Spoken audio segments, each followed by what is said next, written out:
सबको जय मसीह की। प्रभु का धन्यवाद हो कि आज प्रभु की उपस्थिति में फिर से आने के लिए परमेश्वर ने हमारी सहायता की है। आए हुए सभी लोगों को प्रभु यीशु मसीह के नाम से एक और बार मैं स्वागत करता हूं। आज हम दूसरे इतिहास उसका 34 एंड 35 34 और 35 सेकंड क्रॉनिकल्स चैप्टर 34 एंड 35 दूसरा इतिहास उसका 34वां और 35वां अध्याय दोनों में से जो भी निचोड़ निकलता है उसके विषय में बातचीत करेंगे। हालेलुया। राजाओं के पुस्तक का या राजाओं के समय का हम अध्ययन कर रहे हैं। राजाओं के समय में पिछले सप्ताह में हमने मनश्शे राजा मनश्शे के विषय में अध्ययन किया। किस प्रकार राजा मनश्शे के जीवन में परमेश्वर ने कार्य किया, किस प्रकार वो दुष्ट राजा था, उसके बाद अपने आप को दीन किया, उस वक्त परमेश्वर ने उसके साथ क्या किया, उस सारे विषयों के बारे में हमने अध्ययन किया है। आज जिस राजा के विषय में मैं बात करना चाहता हूँ उस राजा का नाम है योशिया। ये योशिया मनश्शे का पोता है। मनश्शे का बेटा आमोन एक राजा जिसके बारे में यहाँ पर 3 आयतें लिखे हैं। दूसरा इतिहास 33वां अध्याय के आखिर में आमोन के बारे में 3 आयतें लिखे हैं। उसके बाद 2 आयत उसका मृत्यु और उसका बेटा कैसा राजा बना उसके बारे में लिखा है। आमोन एक दुष्ट राजा था। परमेश्वर बात करने के बावजूद भी उन्होंने अपने आप को दीन नहीं किया। उनके कर्मचारियों ने उनके विरोध में साजिश रच करके उनको मार डाला और कर्मचारियों को लोगों ने पीट पीट के मारा। ये सब नज़ारा जब चल रहा था, योशिया वो 8 वर्ष का था। इसलिए 8 वर्ष के उम्र में वो राजा बना। मनश्शे जब राजा बना वो 12 वर्ष का था। योवाश जब राजा बना वो 7 वर्ष का था। जब योशिया राजा बना वो 8 वर्ष का था। 34 उसका पहला पद में हम पढ़ते गए, जब योशिया राज्य करने लगा तब वो 8 वर्ष का था और यरूशलेम में 31 वर्ष तक राज्य करता रहा। 8 वर्ष के उम्र में वो राजा बना, 31 वर्ष तक वो राज्य करता रहा यरूशलेम में। और दूसरा पद में उसके बारे में लिखा है, वो यहोवा की दृष्टि में उसने वो किया जो यहोवा की दृष्टि में ठीक है, और जिन मार्गों पर उसका मूल पुरुष दाऊद चलता रहा उन्हीं पर वो भी चला करता था, और उससे ना तो दाहिनी ओर मुड़ा और ना बाई ओर। योशिया के बारे में जब हम पढ़ते हैं तो वो यरूशलेम में एक अच्छा राजा के रूप में माना जाता है, क्योंकि बाइबल में उनके शासनकाल के निचोड़ लिखा है। वो परमेश्वर के दृष्टि में ठीक कार्य था वही किया। उसका मूल पुरुष दाऊद ने जैसा जैसा कार्य किया उसमें से ना दाएं मुड़ा ना बाएं मुड़ा। इसका अर्थ है परमेश्वर के वचन, परमेश्वर के व्यवस्था के अनुसार जीवन बिताने वाला एक राजा था योशिया। योशिया के समय के बारे में यदि आप जानना चाहते हैं तो योशिया के समय को समराइज करने के लिए 2-3 पॉइंट हम बता सकता है। सबसे पहली बात है, योशिया परमेश्वर के भवन को उसका पुनर्निर्माण किया है, वो पहली बात है। दूसरी बात है, उसका पिता आमोन के समय पर जो आराधना टूट चुके थे उस आराधना की उन्होंने पुनर्स्थापना की है। तीसरी बात वो है, उन्होंने जनता को पुनः समर्पण के लिए प्रेरित किया है। ये 3 खास बातें आप योशिया राजा के बारे में देख सकते हैं। उसका तीसरा पद में हम देखते हैं, उसका तीसरा पद में वो लड़का ही था, अर्थात उसको गद्दी पर बैठे 8 वर्ष पूरे भी ना हुए थे कि अपने मूल पुरुष दाऊद के परमेश्वर की खोज करने लगा।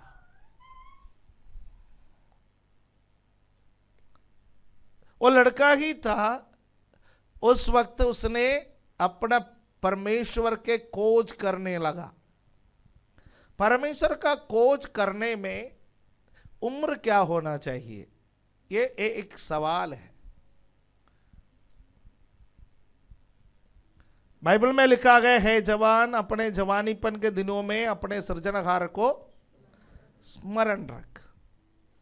हे जवान अपने जवानीपन के दिनों में अपने सृजनहार को स्मरण रख। लड़के को उस मार्ग की शिक्षा दे जो जिसको उस मार्ग पर चलना है, वो बुढ़ापे में भी उससे नहीं हटेगा। ये वचन को हमने पिछले बार देखा।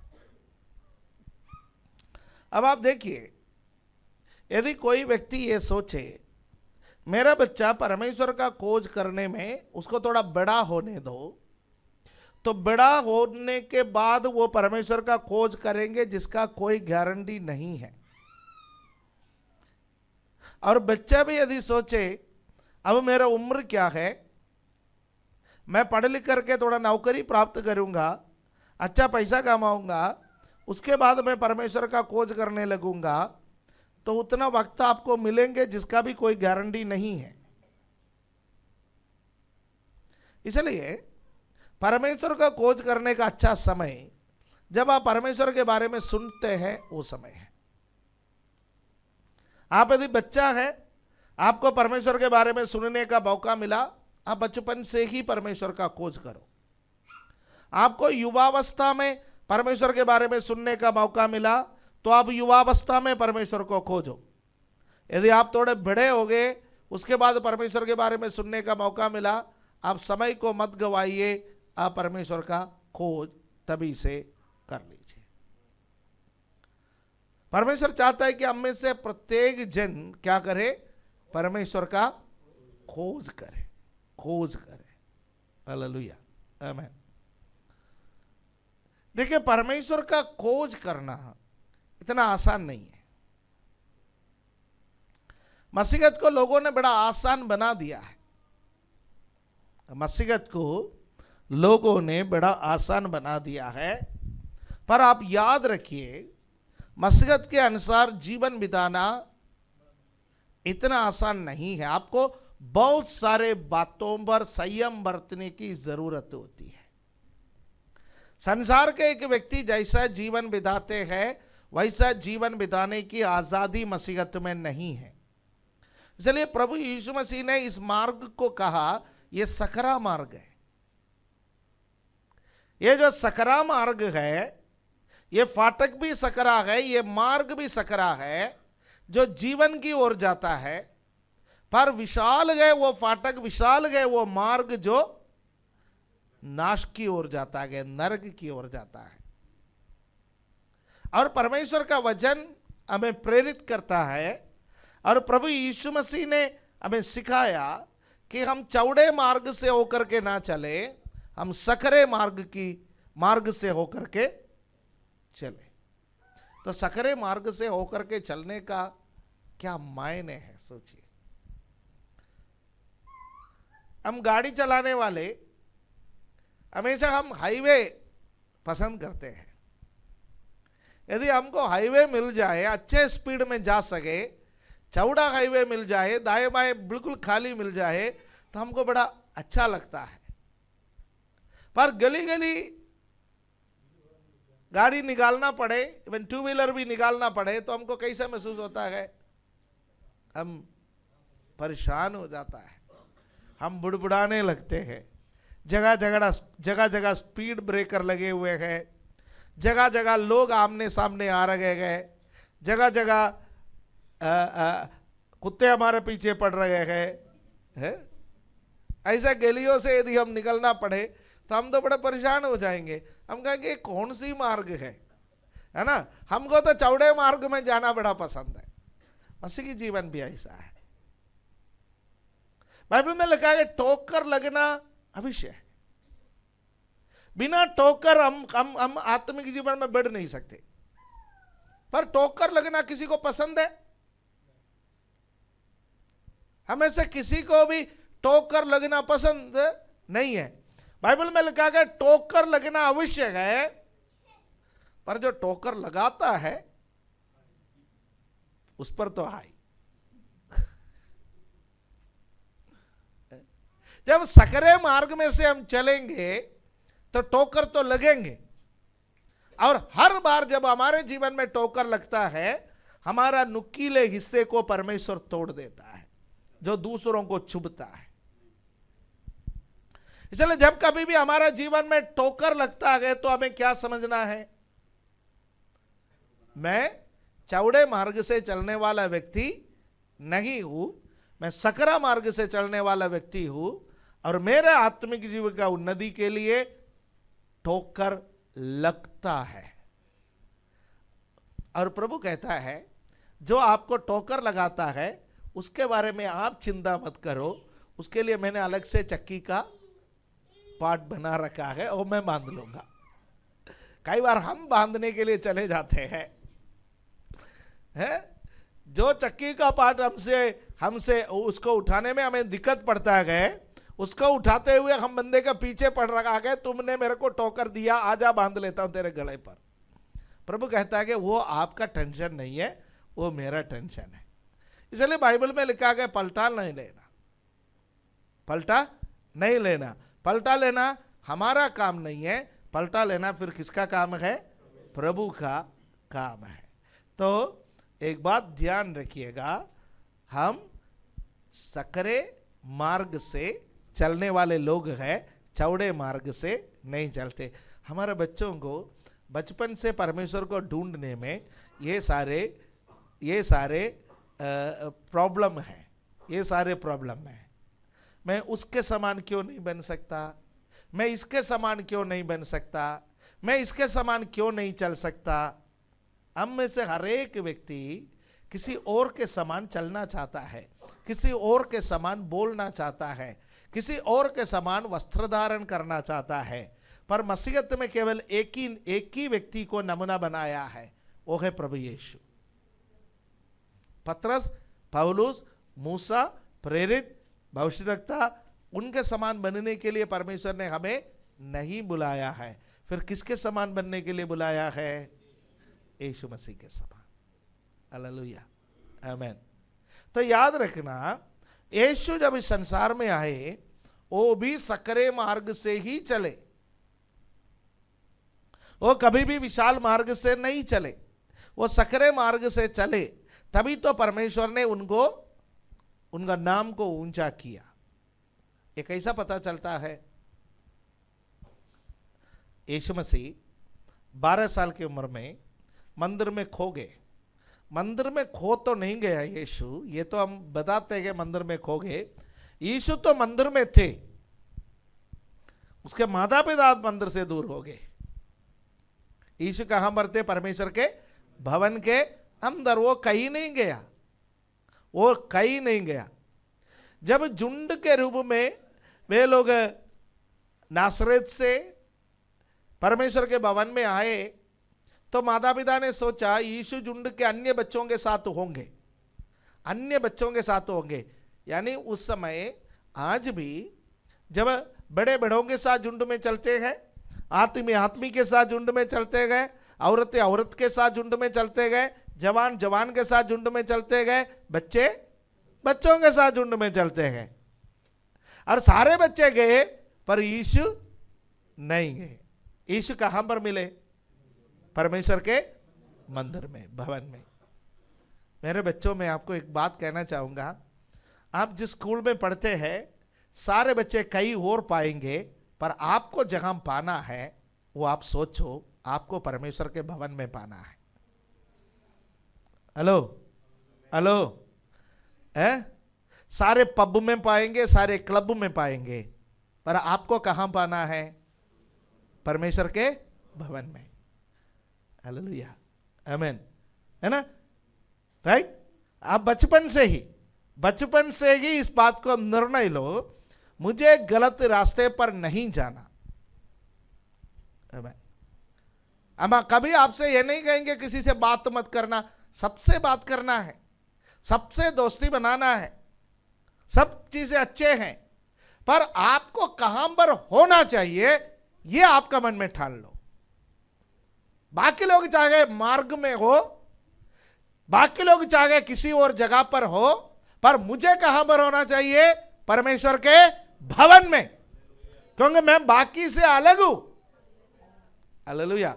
यीशु को मालूम था मैं भी नासरत का एक बच्चा हूं, मैं भी नासरत का एक बच्चा हूं, पर यह जो बच्चा मेरे साथ खेल रहा है, या मेरे रिश्तेदार का बच्चा है, या मेरे पड़ोस का बच्चा है जो मेरे साथ चल रहा है, इसका जीवन का मकसद अलग है और मेरा जीवन का मकसद अलग है। हालेलुया। अभी से सोचो, परमेश्वर ने आपको एक खास मकसद के लिए इस पृथ्वी पर लेकर के आया है।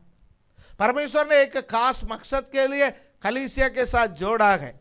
परमेश्वर ने एक खास मकसद के लिए आपके हाथ में बाइबल दिया है। परमेश्वर ने एक खास मकसद के लिए आपको गाना सिखाया, आपको वचन सिखाया, आपको परमेश्वर के भय मानने वाले माता पिता दी, आपको यहां पर आराधना में आने का मौका दी, तो परमेश्वर ने एक खास मकसद के लिए दिया है। हालेलुया। और वो मकसद जानना है तो आपको कहां पर होना है? परमेश्वर के भवन में।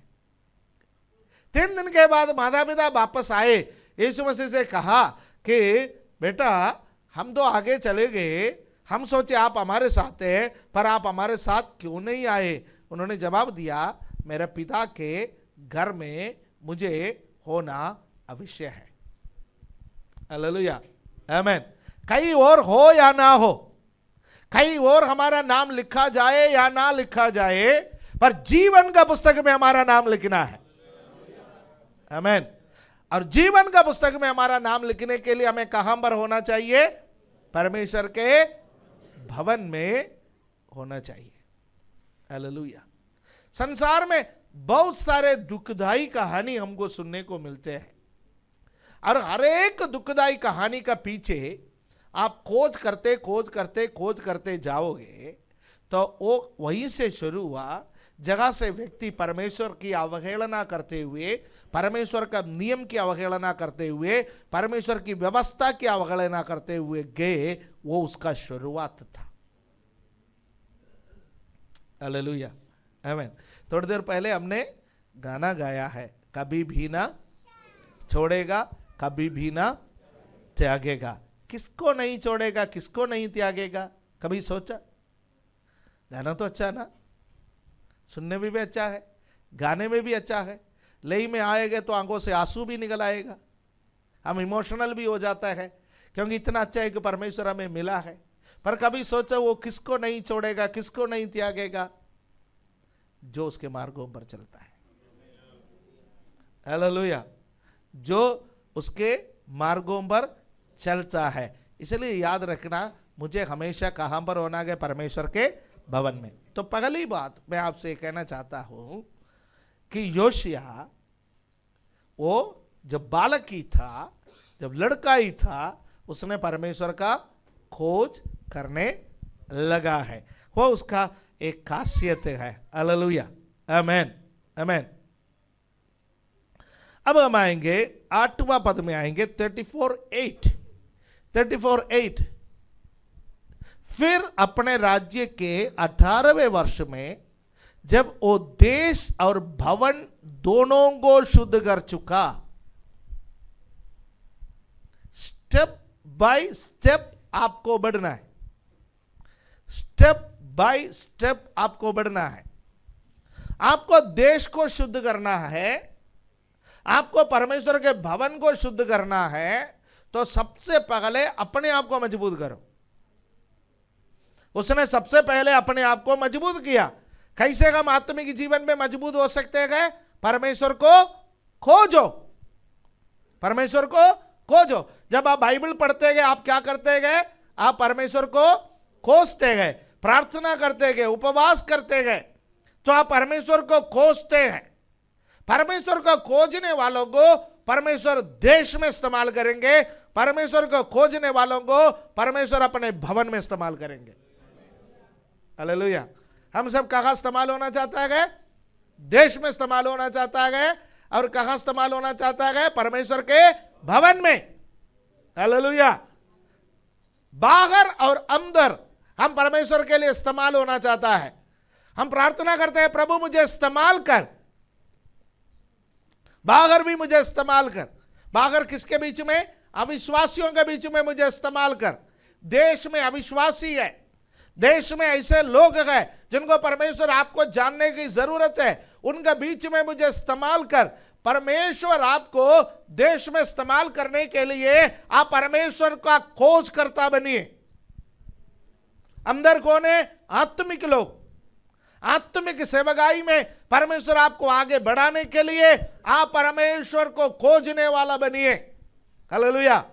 जब वहां पर योशिया परमेश्वर को खोजने लगा, उसके बाद परमेश्वर ने उसको देश में इस्तेमाल किया, वो देश को शुद्ध किया। देश कैसे शुद्ध होता है? परमेश्वर का वचन को उसने फैलाया। जब परमेश्वर का वचन को उसने फैलाया, लोगों ने उन तमाम चीजें हैं, उन तमाम बातें हैं जो पाप है, उससे मन मोड़ लिए। जो अशुद्ध है उसको अशुद्ध कहने लगे, जो पाप है वो पाप कहने लगे। आज संसार में जो अशुद्ध है उसको अशुद्ध कोई नहीं कहता, जो पाप है उसको पाप कोई नहीं कहता। फॉर एग्जाम्पल, एक जमाना था, यदि गांव का कोई लड़का दारू का बोतल खरीद लेता है, उसको पता नहीं कितने कागजों में लपेट के ले आता, कहां कहां छिपा के ले आता। आज तो आप यदि किसी दारू के दुकान के बाहर 2 मिनट आप खड़े रहिए, ज्यादा मत खड़े रहना, हाँ कहीं ना बह जाए, हानिकारक है ज्यादा खड़ा रहना। हाँ ओके, 2 मिनट आप खड़े रहिए। वहां कई लोगों बोतल ऐसा पकड़ के ले आते कि जैसा आप ऑस्ट्रेलिया ने वर्ल्ड कप जीत करके गया, वैसा ट्रॉफी जीत करके आया है। ना कोई शर्म, ना कोई लज्जा है। एक जमाना था, 4 लड़के दारू पीना होता है, कभी पार्टी मनाना होता है तो पता नहीं घर से कितने दूर ऐसे चले जाते थे किसी ऐसे सुनसान इलाका में।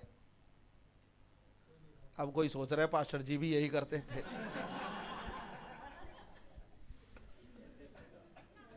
ये सब कैसे पता?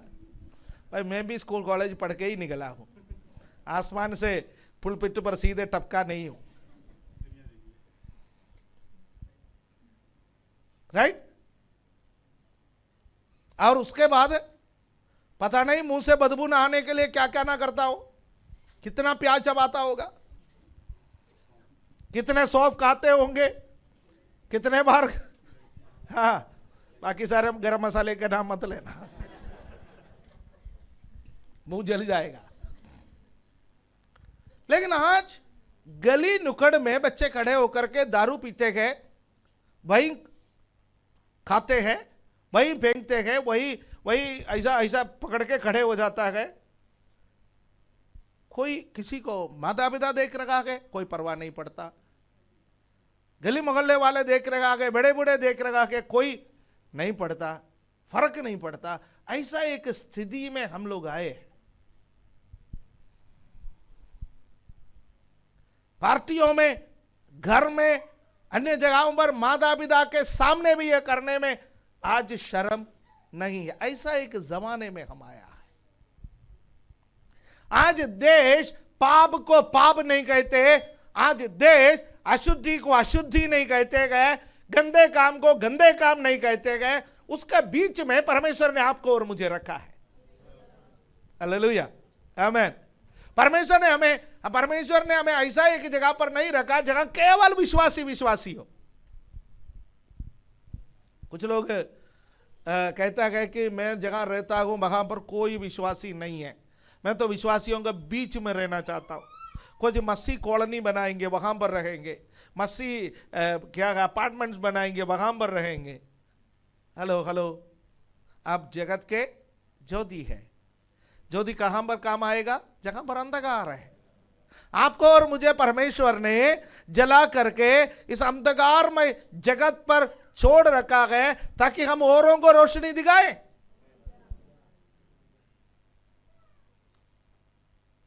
हालेलुया, आमीन, आमीन। है, एक भाई मेरे से कहने लगा कि मैं पहले उन कामों में व्यस्त रहता था, मस्त भी रहता था, अब मैंने सब छोड़ दिया तो लोग कहने लगे यार तू अजीब सा बन गया। पहले बड़ा अच्छा लगता था, अब बड़ा अजीब सा बन गया। हम दुनिया के लिए अजीब से प्राणी हैं। हम दुनिया के अजीब से प्राणी हैं क्योंकि हमारा डुअल सिटीजनशिप है। यहां पर भी हमारा आधार कार्ड है, दूसरा एक कार्ड है वो स्वर्ग का है। हालेलुया। यहां का आधार कार्ड में हमारा नाम है, वहां का जीवन के कार्ड में हमारा नाम है। हालेलुया, आमीन। है, ये आधार कार्ड वैल्यू तब तक है जब तक मर नहीं जाता। मरने के बाद ये आधार कार्ड कोई नहीं पूछता, घर वाले भी नहीं रखते संभाल के। नहीं है तो आप मुझे बता दीजिए आपका कितने माता पिता का, दादा दादी का आधार कितने लोगों के पास है, बताइए। क्या घर में फ्रेम? कुछ लोग अभी सोचने लगे हमारे माता पिता दादा दादी के पास भी आधार कार्ड थे।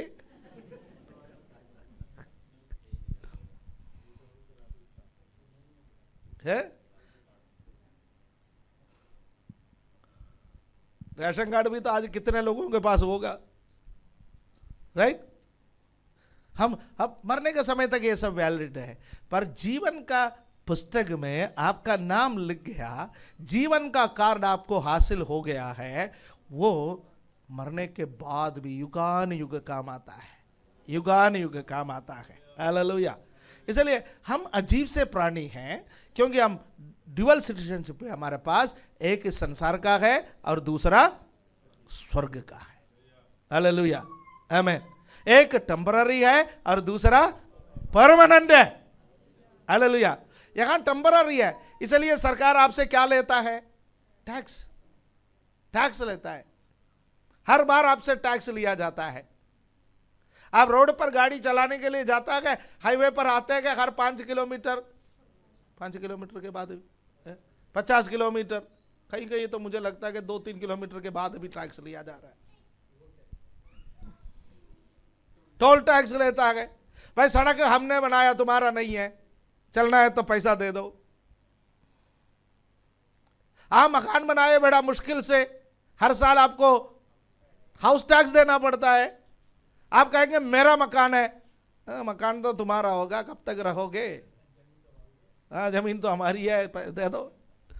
हमें सब देना पड़ता है। सरकार, ये अच्छी बात है, सरकार हमें हर साल याद दिलाते रहता है कि यू आर टेम्पररी, यहां तुम्हारा कुछ भी स्थायी नहीं है भैया, जब तक दे दोगे रहोगे।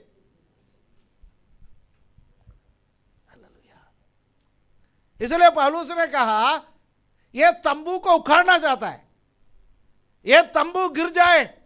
जब यह तंबू गिरेगा स्वर्ग में एक चिरस्थायी भवन मिलेगा, नो टैक्स। वहां आपको कोई टैक्स देने का जरूरत नहीं है। हालेलुया। वहां आपको निर्माण करने का भी जरूरत नहीं है, बना बनाया मिल रहा है। प्रभु आपको बना के दे रहा है। हालेलुया। उसके लिए क्या करना पड़ेगा? इस संसार में एक अजीब सा प्राणी की तरह जीवन बिताना पड़ेगा। ये बच्चा तो सो गया ये सुन करके, इतना मैं अजीब सा नहीं बन सकता।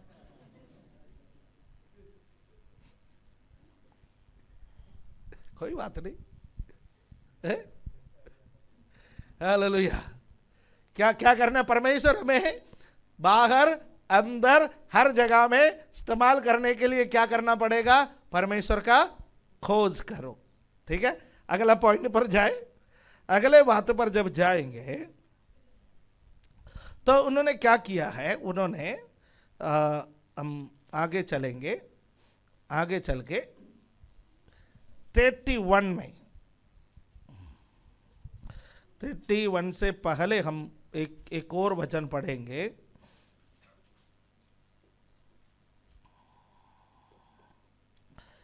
फोर्टीन 14 14 में क्या लिखा है? जब वे उस रुपये को जो यहोवा के भवन में पहुंचाया गया था निकाल रहे थे, तब हिल्किय्याह याजक को मूसा के द्वारा दी हुई यहोवा की व्यवस्था की पुस्तक मिली। परमेश्वर के भवन के अंदर बाइबल रखे हुए गए, व्यवस्था के पुस्तक रखे हुए गए, पर कोई पढ़ता नहीं है। कहीं ना कहीं अलमारी में रखे हैं, जैसे हम में से कई लोगों के घर में रखे हुए हैं, सुरक्षित है। कुछ लोग कहते हैं कि हम अगला पीढ़ी के लिए यही संभाल के रखे। आज अपने घरों में जाकर के देख लीजिए, कहीं ना कहीं मिलेगा। है भवन का निर्माण के लिए पैसा इकट्ठा की, उस पैसे को ले जाकर के भंडार में रखे। स्टोर रूम था परमेश्वर के भवन में, और जब मरम्मत का समय हुआ, उसको बाहर निकालने के लिए गए, तो वहां से एक खजाना निकल करके आ गया। क्या खजाना निकल करके आया? व्यवस्था के पुस्तक जो परमेश्वर ने मूसा को दी थी। मंत्री को दिया, मंत्री जाके राजा को बोला, राजा ने बोला इसके विषय में पढ़ो, मुझे सुनाओ। जब राजा को व्यवस्था के पुस्तक सुनाए तो राजा ने अपना वस्त्र को फाड़ दी। क्यों फाड़ दिया मालूम है? दुख। ओ प्रभु, इतने दिन तक मैं इस व्यवस्था के पुस्तक को क्यों नहीं खोजा, क्यों नहीं खोजा? मेरे राज्य के अंदर, भवन के अंदर यह पुस्तक होने के बावजूद भी मैं अभी तक क्यों नहीं खोजा? मैं कितना भागा मनुष्य हूं। यदि मैं पहले से खोजा होता तो कितना अच्छा था। कभी कभी मुझे भी लगता है परमेश्वर का वचन का अध्ययन जिस लगन से अब कर रहा है, थोड़ा सा और पहले किया होता तो प्रभु कितना अच्छा था, और कितना अच्छा था, और कितना अच्छा था। ये इन विषयों का अध्ययन पहले किया होता तो और कितना अच्छा था। इससे पहले उपवास में अच्छे से बैठा होता तो कितना अच्छा था। प्रभु तेरे लिए पहले से कुछ किया होता तो कितना अच्छा था। शायद आप लोगों को भी लगता होगा, समय निकलते जा रहा है, ताकत घटते जा रहा है, तो हमको लगता है प्रभु पहले से किया होता तो कितना अच्छा था। यह हमारा मन में लगता है।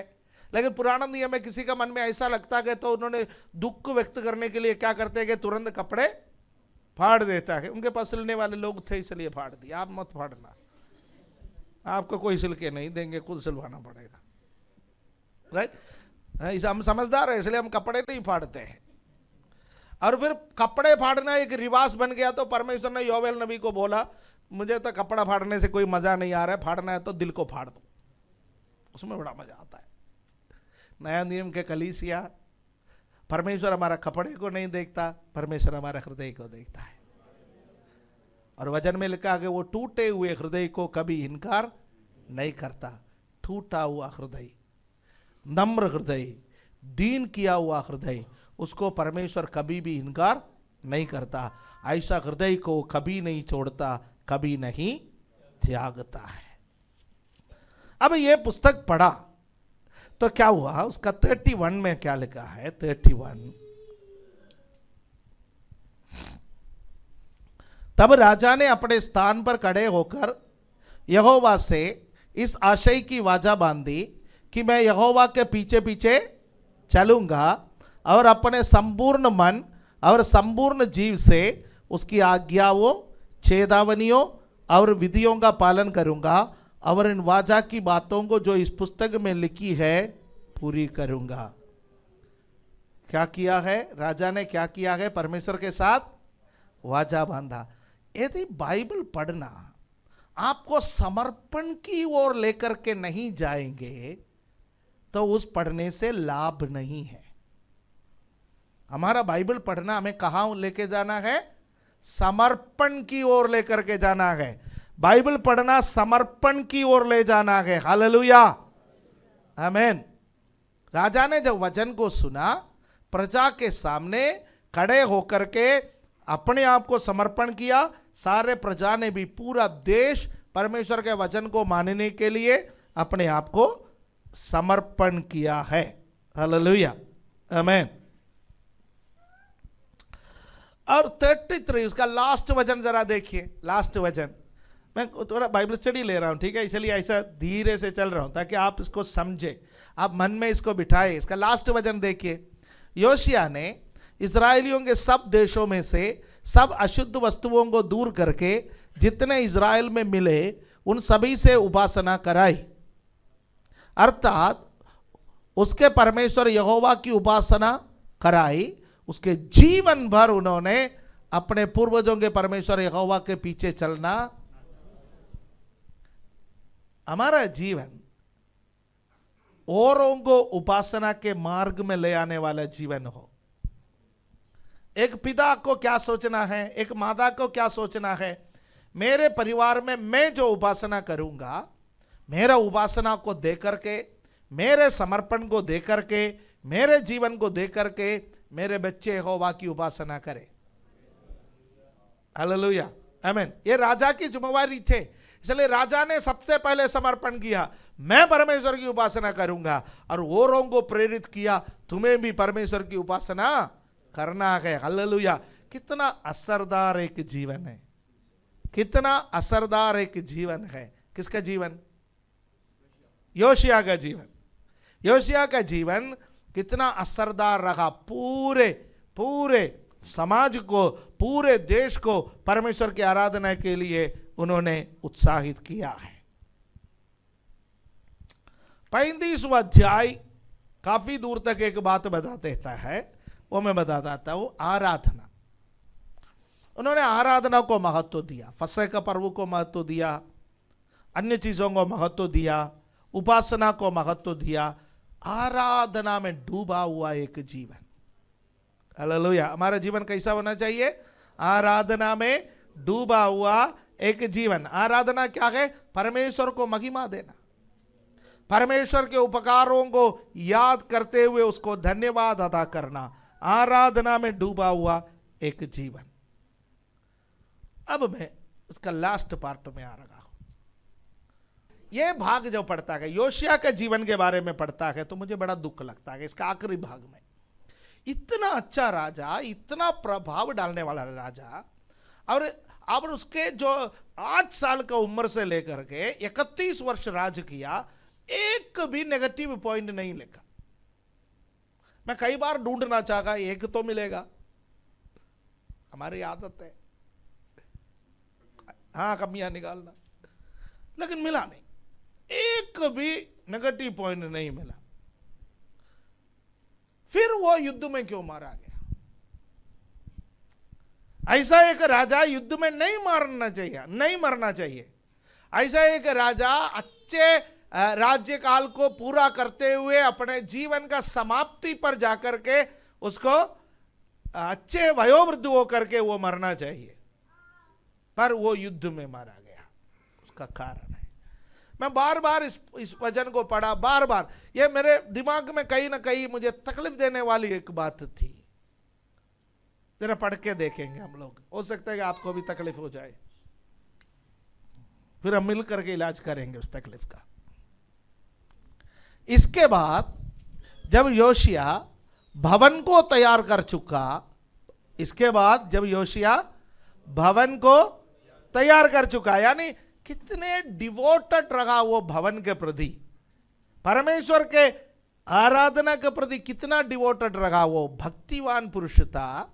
जब वो तैयार कर चुका, तब मिस्र के राजा नको ने फारात के पास कर्कमीश नगर से लड़ने को चढ़ाई की, और योशिया उसका सामना करने को गया। फिर से आइए, कहां पर? कौन सी राजा? मिस्र के राजा नको कौन से देश के विरोध में लड़ने के लिए गया? कर्कमीश नगर से लड़ने के लिए गए, और योशिया उसका सामना करने को गया।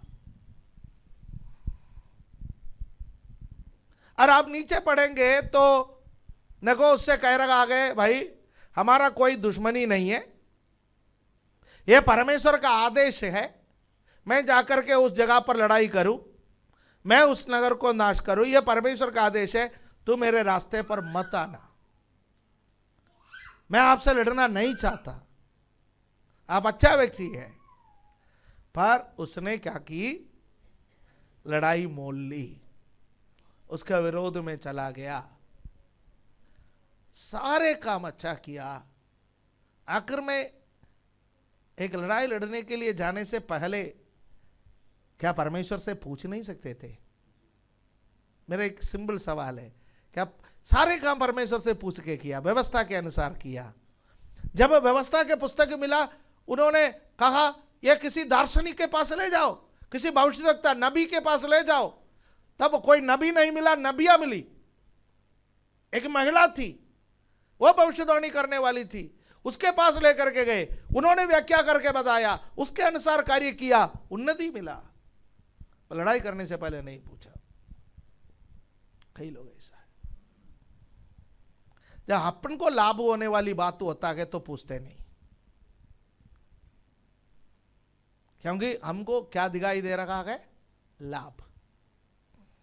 फायदा जब दिखाई देता है परमेश्वर से हम कई बार कम पूछते हैं, जब नुकसान दिखाई देता है अक्सर पूछते हैं। मेरे प्यारों, ये एक आत्मिक सच्चाई हमको दे रहा है। संघर्ष तो हमेशा चलते रहेगा। दाएं बाएं से जाने वाला परेशानियों को जाने दो। किसी और का मामले में हाथ डालने से पहले परमेश्वर से पूछो। इस दुनिया का सारा टेका परमेश्वर ने आपको और मुझे नहीं दिया। सुसमाचार सुनाने का भी, प्रार्थना करने का भी, भूत भगाने का भी, सेवकाई करने का भी, सारे दुनिया का ठेका परमेश्वर ने हम अकेले व्यक्ति को, अकेले कलीसिया को नहीं दिया। बहुत सारे काम हमको दिखाई देता है, बहुत सारे सेवा हमको दिखाई देता है, बहुत सारे प्रार्थना की जरूरत हमको दिखाई देता है, बहुत सारे सुसमाचार सुनाने की जरूरत हमको दिखाई देता है।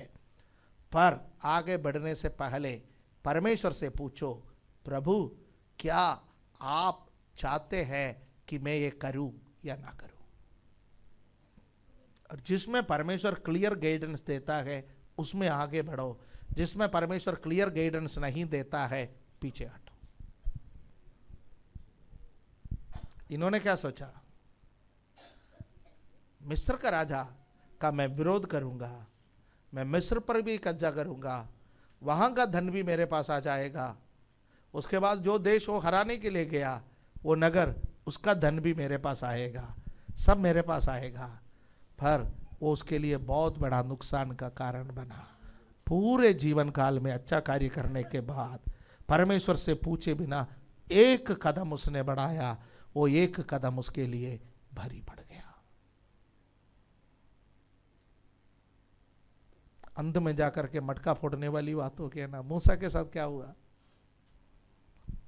इतना अच्छा बंदा आकर एक बात पर चूक गए। मैं नहीं कहूंगा कि किसने गलती की है, चूक गए।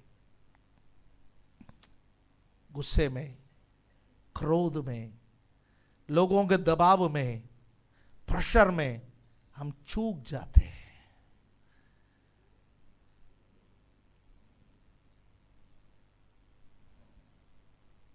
मिडिल स्टंप उखड़ गए।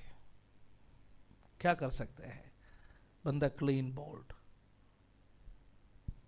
वही खत्म जिंदगी। आज हम परमेश्वर के सामने एक निर्णय लें, प्रभु मैं कुछ भी करने से पहले आपसे पूछूंगा, फायदे में कूद करके नहीं जाऊंगा।